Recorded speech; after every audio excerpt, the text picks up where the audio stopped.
안녕하세요. 정률사관학원 과학탐구 대표 강사 지성현입니다.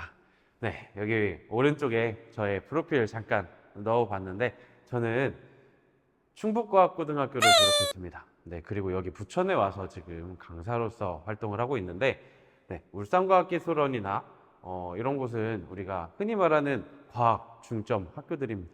이곳에서 저는 생명과학을 공부했던 이런 이력을 가지고서 현재 정률사관학원에서 생명과학과 화학 그리고 통합과학까지 강의를 하고 있습니다. 네, 제가 항상 이야기하고 싶은 슬로건은 과학탐구가 크게 어렵지 않습니다. 사실은 재밌는 부분인데 많은 학생들이 어려워하는 건 아무래도 우리가 배워야 될 게 또 많기도 하고 과학적인 어떤 사실에 기반한 우리가 생각, 사고력 같은 것들을 많이 요하다 보니까 학생들이 어려워하는 경향이 있어요. 그래서 저는 과학탐구의 공부 방법을 바꾼다라는 슬로건을 가지고서 학생들을 지도하고 있다. 요즘 참고해 주시면 좋을 것 같습니다. 네, 그리고 매년 저는 1등급 학생들을 다수 배출하고 있다는 점도 참고해 주시면 좋을 것 같습니다. 자, 그럼 오늘은 어떤 내용을 들고 제가 이곳에 왔냐? 오늘은요, 며칠 전에 봤던 1학년 모의고사를 해설할 겁니다. 고1 통합과학 모의고사 해설입니다. 근데 3년 뒤 떡상할 거라고 제가 감히 예언을 좀 해보도록 하겠습니다. 왜 3년 뒤 떡상을 예언할까요? 그건 아마 알아보시면 금방 찾으실 수 있을 건데요. 자, 아무튼 고1 통합과학 모의고사 해설을 진행을 할 건데 한 가지 좀 다른 점이 있습니다. 아마 여러분들이 한 번도 보지 못했을 그런 모의고사 해설일 텐데요. 저의 모의고사 해설은 해설 없는 모의고사 해설입니다. 자, 우리가 이 모의고사에 대해서 이야기하기 전에 어쨌든 모의고사가 어땠는지 한번 살펴볼 필요가 있겠죠. 이번 모의고사, 고1 모의고사는 아무래도 지금 현재 절대평가로 평가가 되고 있기 때문에 여러분들 평가 기준은 충분히 알고 계실 거라고 생각을 합니다. 그래도 여러분들 공부를 좀 했다면 1등급 내지 2등급 이상은 충분히 받을 수 있는 그런 문제들로 구성되어 있다라고 보시면 될 것 같아요. 다음으로 체감 난이도를 조금 살펴봤는데요. 학생들의 76.3%가 조금 어렵다라고 느끼고 있다라고 답변을 해주셨습니다. 과연 1학년 학생들이 왜 이 모의고사, 사실 그렇게 어렵지 않은 모의고사지만 어렵다라고 느끼는 이유가 뭘까요? 아무래도 1학기 때 공부했던 내용들을 많이 까먹었기 때문에 이게 어렵다라고 느낀 경우가 많았을 거라고 생각이 듭니다. 그럼 1학기 때 배웠던 내용들 여러분들 왜 까먹었을까요? 왜 우리 머릿속에서 다 지워졌을까요? 아마 우리가 외우는, 암기하는 데 좀 초점을 맞춰가지고 공부를 하지 않았나 이런 생각이 좀 듭니다. 그러면 이걸 어떻게 공부를 해야 되는가라고 봤을 때 우리가 2학기 됐다라고 해서 1학기 걸 까먹으면 안 되겠죠. 그래서 개념에 기반한 공부를 제대로 하셔야 됩니다. 이거는 여러분들이 꼭 기억을 하셔야 되는 게 1등급 학생들을 인터뷰를 해보면 가장 큰 특징들은 우리가 배웠던 것들을 절대 까먹지 않는다라는 것에 있습니다. 그만큼 공부하는 거에 있어서 기억이 얼마나 중요한가. 물론 단순한 암기도 중요한 부분이 있죠. 기본 공부를 하는 데는 단순히 암기하는 것도 굉장히 중요한 포인트입니다. 하지만 우리가 그 내용들을 토대로 이해할 수 있는가는 조금 다른 영역이긴 한데 저와 함께 같이 이해하는 공부를 좀 해보도록 하겠습니다. 네, 오늘 준비한 문제들은요. 오답률이 높은 문항 총 6문항을 가지고 왔습니다. 첫 번째로 오답률이 가장 높았던 문항은 7번 문항이었는데요. 이 7번 문항은 충격량과 안전에 관련된 문항이었습니다. 아무래도 물리 파트가 학생들이 좀 어려워하는 부분이다 보니까 오답률이 가장 높았을 거다라고 예상이 되는 부분이고요. 나머지 4번, 14번, 8번, 15번, 12번은 대부분 이제 암기 파트에 해당한다. 마지막 12번 문제 같은 경우에도 마찬가지로 역학에 관련된 물리 문항이기 때문에 학생들이 많이 어려워하지 않았나라는 생각이 좀 드는 부분입니다. 그럼 이 문제들을 우리가 어떻게 해결해 나갔어야 하는지에 대해서 공부를 좀 해보도록 하겠습니다. 첫 번째 문항입니다. 12번 문항 오답률이 그나마 6문항 중에 가장 낮았던 39%인 그런 문항이에요. 역학에 관련된 문제입니다. 아무래도 역학하면 우리가 좀 어렵다, 이건 잘 모르겠다, 이런 인식이 좀 강한데 간단하게만 살펴보고 저와 함께 이 문제가 어떤 개념들을 담고 있는지 한번 공부를 해보도록 할게요. 자, 그림 가는 포수가 글러브를 움직이지 않고 야구공을 받는다라는 거예요. 글러브를 움직이지 않는다, 가만히 있는 상태에서 공을 받겠다, 이런 의미로 보시면 될 것 같고요. 나는 포수가 글러브를 뒤로 빼면서 공을 받는 상황입니다. 공이 날아오고 있을 때 공을 뒤로 빼면서 받는 이런 상황이라고 보시면 되고, 그것에 대한 그림과 힘과 시간 사이의 그래프로 나타낸 두 가지 자료가 나와 있는 상태입니다. 자, 이 내용은 앞서 말씀드린 것처럼 운동량과 충격량에 관련된 문제예요. 그러면 이 내용을 풀기 위해서, 이 문항을 풀기 위해서 우리가 어떤 개념들을 알고 있어야 되는가에 대해서 공부를 살짝 해보도록 하겠습니다. 자, 첫 번째 그림입니다. 야구공과 포수가 있습니다. 제가 야구공을 던져보도록 할게요. 했을 때 포수가 글러브를 끼고 받고 있나요? 아니죠. 맨손으로 받고 있습니다. 그러면 여러분들 맨손으로 혹시 공 받아본 적 있으세요? 어떻죠? 엄청 아프죠. 자, 근데 두 번째 상황 한번 살펴보도록 할게요. 똑같이 야구공이 있습니다. 굉장히 단단한 야구공인데 야구공을 제가 한번 또 똑같이 던져보겠습니다. 저는 굉장히 야구를 잘하기 때문에 똑같은 속도로 같이 던져볼게요. 네, 포수가 글러브를 끼고 받았습니다. 과연 포수는 아팠을까요? 아마 경험해 보신 분들은 알겠지만 글러브를 끼고 공을 받으면 그렇게 아프지 않습니다. 자, 이 두 가지 상황의 가장 큰 차이는 뭘까요? 바로 시간입니다. 자, 이 시간은 우리가 충격량을 얼마나 긴 시간 동안 나눠받게 해주느냐, 여기에 핵심이 있습니다. 맨손으로 공을 받을 때는요, 손에 공이 바로 딱 짧은 시간 동안에 충돌하게 되고요. 글러브를 낀 상황에서는 공이 오면 푹신하게 받아주면서 시간이 길어진다 라는 특징이 있습니다. 자, 두 가지 차이 때문에 발생하는 이런 상황이기 때문에 똑같은 상황을 우리가 이 문제에 적용을 해볼 수 있습니다. 과연 두 개의 그래프, P와 Q의 그래프가 있는데요. 시간을 길게 받은 그래프는 무엇일까요? Q의 그래프다라는 거 여러분들이 찾으실 수 있을 겁니다. 자, 그 다음 충돌하는 동안 글러브에 작용한 충격량의 크기라는 건데, 자, 여러분 제가 공을 어떻게 던졌다고 했죠? 두 가지 상황에서 저는 공을 똑같은 속도로 던졌습니다.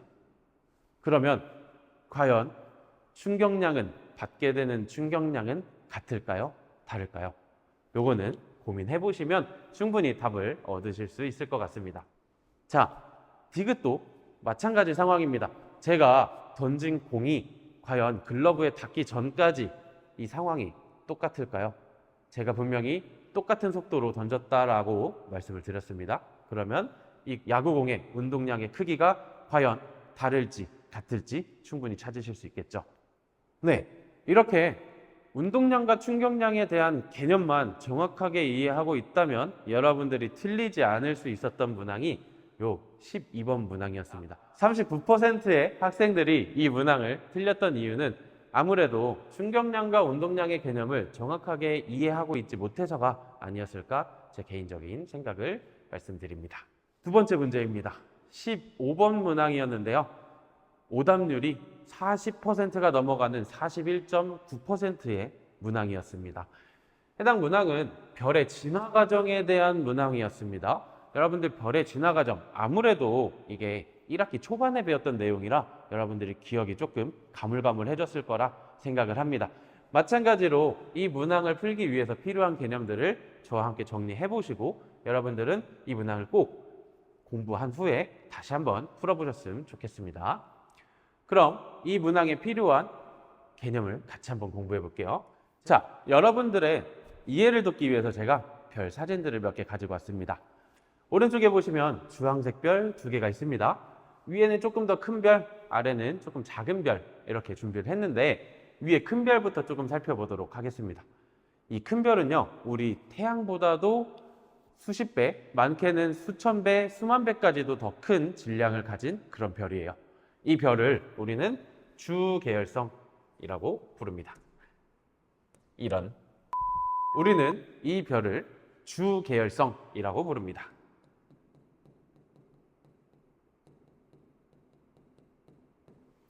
자, 그러면 이 주계열성이 이 이후에는 어떻게 되는지 조금 살펴볼게요.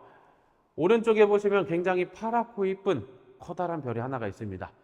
이 주계열성의 수명이 다해갈 때쯤 되면 별이 커져서 이런 초거성 단계에 진입하게 됩니다.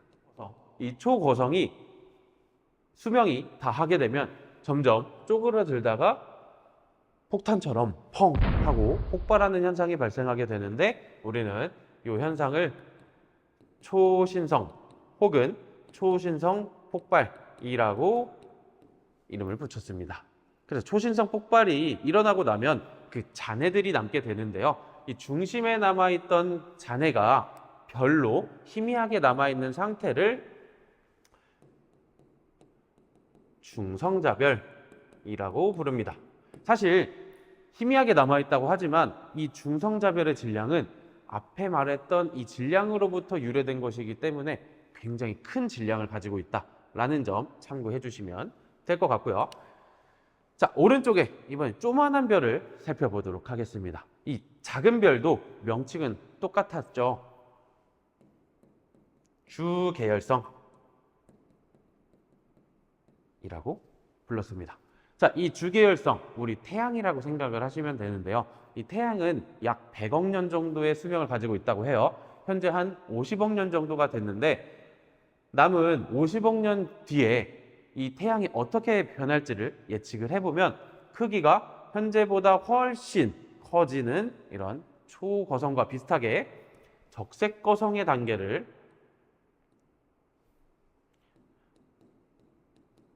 거치게 됩니다. 자, 이 적색거성도 마찬가지로 초거성처럼 엄청나게 큰 질량을 가지고는 있지만 사실 별의 측면에서 봤을 때는 굉장히 작은 별이라고 볼 수 있어요. 그러다가 시간이 지나서 마찬가지로 수명이 다하게 되면 중심에 남아있던 부분들은 희미하게, 여기서는 잘 안 보이겠지만 하얀색 작은 별로 남게 됩니다. 그리고 주변부는 흩어지면서 이쁘게 이렇게 행성상 성운이라는 형태로 남아있게 됩니다. 자, 이 행성상 성운은요, 시간이 지나게 되면 주변에 있는 가스층들은 점점 흩어지게 되고 그 가운데 남아있게 되는 이 별을 우리는 백색 외성이라고 부릅니다. 우리가 제대로 공부를 했었다면 아마 이 과정들을 정확하게 기억을 하고 계셨을 거고 그를 토대로 문제를 푸시면 되는 내용이었는데 중요한 건 이 각 과정에서 어떤 현상들이 일어났었는지 여러분들 기억하시나요? 몇 가지만 살펴보도록 하겠습니다.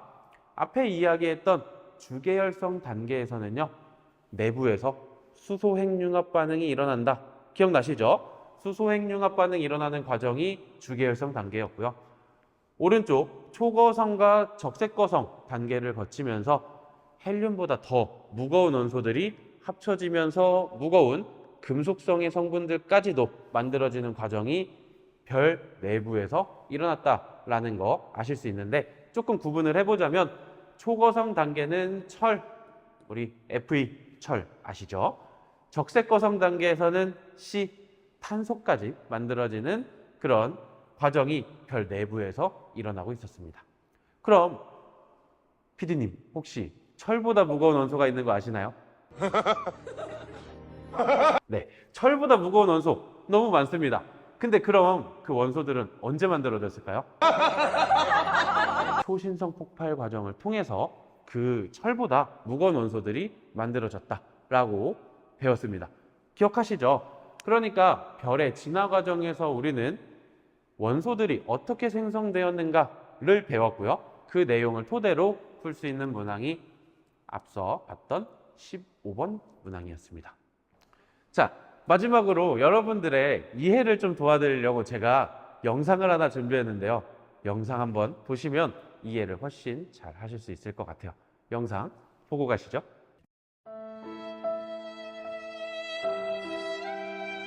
네, 세 번째 문항은 생명 시스템에 관련된 문항이었습니다. 오답률 42.9%의 8번 문항입니다. 이 문항은 각각 A, B, C에 해당하는 세포 소기관만 정확하게 기억하고 있다면 충분히 푸실 수 있는 그런 문항이었습니다. 마찬가지로 여러분들의 이해를 돕기 위해서 제가 이쁜 그림들을 준비해봤습니다. A에 해당했던 왼쪽 그림이고요. B에 해당했던 가운데 그림, 그리고 C에 해당하는 오른쪽 그림이 있습니다. 여러분들 각각 어떤 세포 소기관인지 기억하시나요? 한번 생각을 한번 정리를 해보시고 제 이야기를 들으시면 더 좋을 것 같습니다. 자, 첫 번째 그림부터 살펴보겠습니다. 첫 번째 그림은요, 미토콘드리아라고 부르던 세포 소기관이었어요. 이 세포 소기관의 역할은 세포 호흡이었습니다. 기억하시나요? 세포 호흡은 우리 몸에 에너지를 생성하는 역할을 합니다. 그러니까 세포가 살아가는 데 필요한 에너지들을 만드는 기관이 세포 소기관 미토콘드리아였습니다. 두 번째, 가운데 거대한 원형의 구조물을 가지고 있는 세포 소기관입니다. 우리는 이거를 핵 혹은 세포핵이라고 부르죠. 이 세포핵의 역할은 뭔가요? 우리 몸에서 가장 중요하다고 볼 수 있는 DNA를 담고 있습니다. 그렇죠? 가운데 보시는 파란색 부분이 우리 몸에 있는 DNA입니다. 여러분들의 모든 정보를 담고 있다라고 보시면 되겠죠? 우리는 이 정보를 유전 정보라고 불렀습니다. 자, 오른쪽에 있는 이 구조물은 엽록체였습니다. 기억하시나요? 엽록체는 누구한테만 있었죠? 네, 식물세포에만 존재하는 세포 소기관입니다. 동물한테 엽록체는 없죠. 우리가 광합성을 하진 않으니까. 자, 그러면 이 엽록체는요, 어떤 역할을 했죠? 방금 제가 얘기했는데 바로 이름을 다시 얘기해주세요. 자, 오른쪽 구조물은 동글동글하게 생겼는데 이 구조물이 뭔지 혹시 기억하시나요?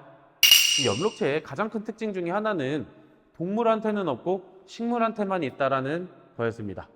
그럼 식물이 동물과는 다르게 하고 있는 일은 무엇인가요? 바로 광합성이죠. 그렇죠? 가장 중요한 역할인 광합성을 담당하고 있는 게 엽록체입니다. 구조 조금만 자세하게 들여다본다면 내부에 동글동글하게 생긴 이런 판들이 겹겹이 쌓여있는 모양이다 라고 보시면 될 것 같습니다. 그러면 이 세 가지의 세포 소기관의 역할과 기능, 이름만 정확하게 여러분들이 기억하고 계신다면 앞서 봤던 8번 문항도 크게 어렵지 않게 여러분들이 해결하실 수 있는 그런 문항이다 라고 말씀드릴 수 있을 것 같아요. 이번 문항부터는 오답률이 조금 높아졌습니다. 48.9%, 거의 절반 가까운 학생들이 틀리는 문항들이라고 생각을 하시면 되겠는데, 이 문항은 주기율표에 관련된 문항입니다. 아마 여러분들이 주기율표 내용을 1학기 때 초반에 외우고서 기억이 가물가물해졌지 않나 라고 생각을 해볼 수 있을 것 같은데, 이 문항도 마찬가지로 우리가 어떤 걸 공부하면 이 문항을 훨씬 쉽게 접근하실 수 있을까요? 바로 주기율표와 몇 가지 원소들의 특징들만 기억을 하시면 충분히 문제를 풀이하실 수 있을 것 같습니다. 여러분, 주기율표에는 총 118종의 원소들이 나열되어 있습니다. 다 기억하시죠? 아니죠. 저도 기억 못합니다. 여러분들 몇 번까지 혹시 외우고 계신가요? 저도 20번까지 딱 외우고 있습니다. 그 뒤에 몇 가지 특징들이 있는 원소들은 기억을 하고 있지만 우리가 어떻게 118종을 외우고 있겠습니까? 그죠? 그래서 우리는 20번까지의 원소들을 기억하는데 앞으로도 많이 쓰게 될 원소들이기 때문에 여러분들은 반드시 기억하셔야 됩니다. 그럼 이 중에서도 우리가 위에서 봤던 문제와 관련이 있는 내용을 조금 더 자세하게 살펴보도록 하겠습니다. 자, 우리 첫 번째 줄에 있는 원소, 우리가 1족이라고 부르는 원소들이 있죠. 이 1족 원소들은 알칼리 금속이라고 불렀습니다. 기억하시나요? 알칼리 금속인데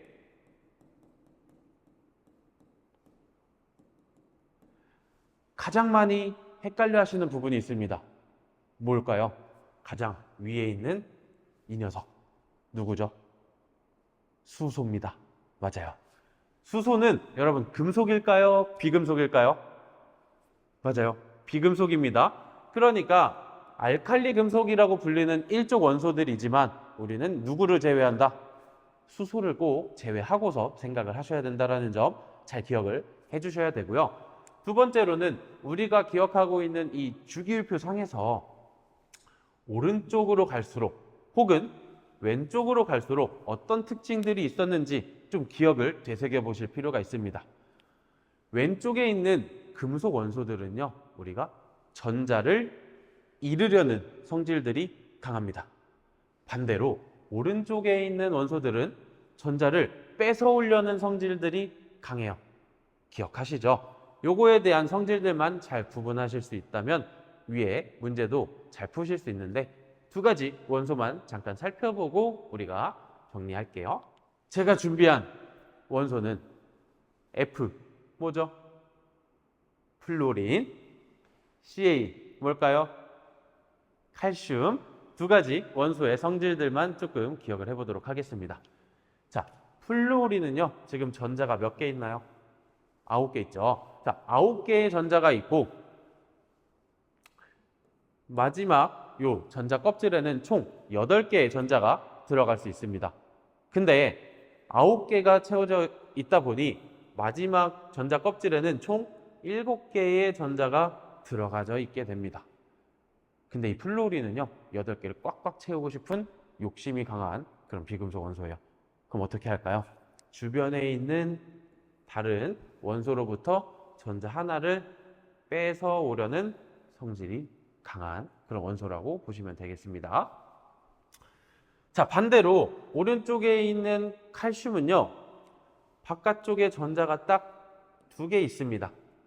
사실은 이 전자 껍질에는 총 18개의 전자가 들어갈 수 있는데 내가 18개를 채워야 되는데 16개를 가져와야 18개 꽉 채울 수 있습니다.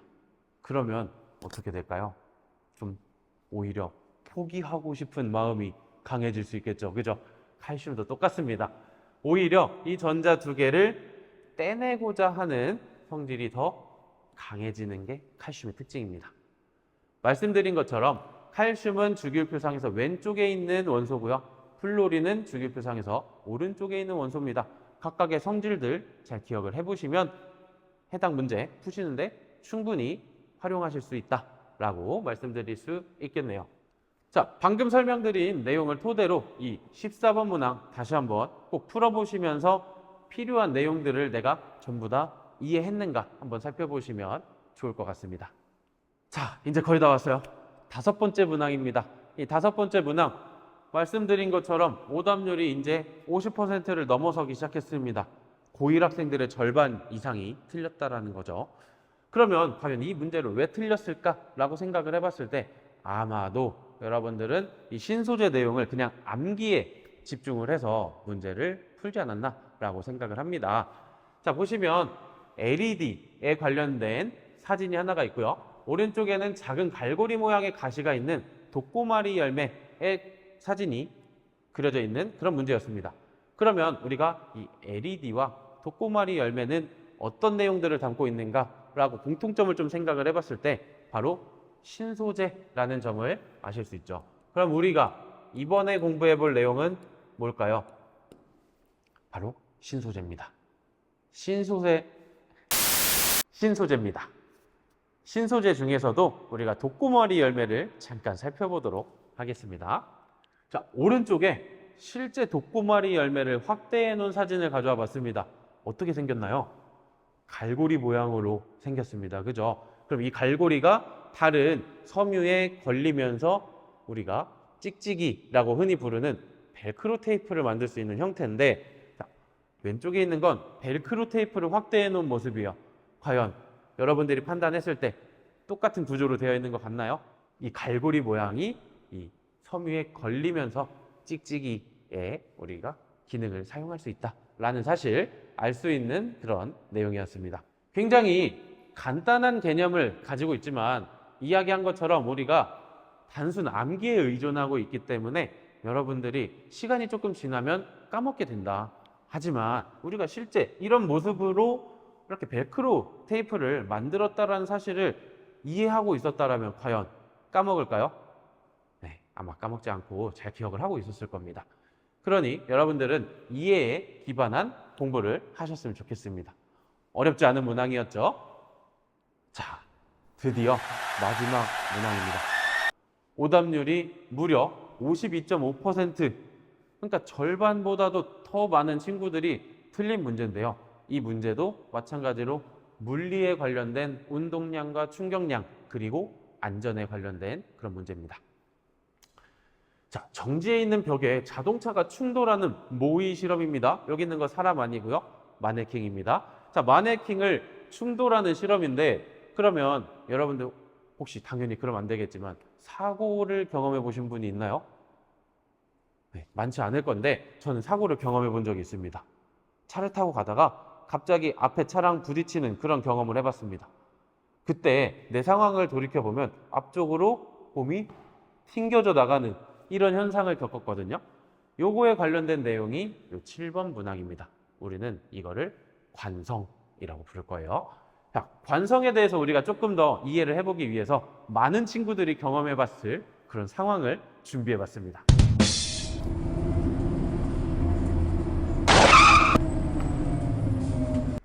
경험해보신 적 있죠?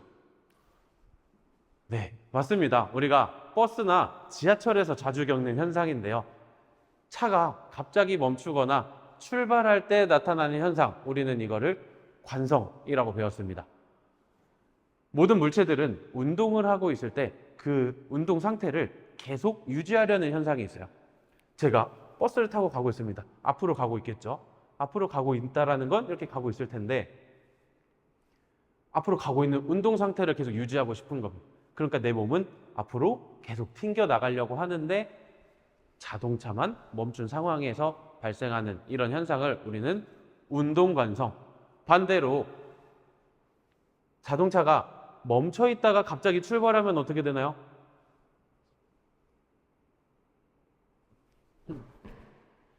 뒤로 밀리죠. 얘는 정지관성입니다. 기억하실 수 있겠죠? 그래서 마지막 문제 같은 경우에는 우리가 앞서 야구공으로 설명해 드렸던 운동량과 충격량의 관계 그리고 관성에 대한 내용을 정확하게 이해하고 계셨다면 여러분들 아마 다 푸실 수 있는 문항이었다라는 생각이 듭니다. 아무래도 물리 문제다 보니까 우리가 약간의 선입견을 가지고서 문제를 어렵게 생각만 하고 있지 않았나라는 생각이 조금 드는데요. 여러분들 우리가 조금 전에 했던 관성에 대한 상황 그리고 앞에 첫 번째 문항에서 봤던 운동량과 충격량에 관련된 상황들을 이해해 본다면 이 문제 충분히 푸실 수 있는 그런 문항입니다. 자, 여러분 해설 없는 모의고사 해설 어땠나요? 저는 여러분들이 문제 푸는 데 집중하지 않고 개념을 정확하게 공부하셔서 문제에 적용하실 수 있게끔 공부하셨으면 좋겠습니다. 그러니까 제가 마지막으로 강조하고 싶은 건 우리가 개념을 제대로 공부해보자. 어떻게? 저와 함께 공부해보시면 너무 좋을 것 같습니다. 자, 이상으로 우리가 9월 모의고사 1학년 통합과학 해설을 마치도록 하겠습니다. 감사합니다.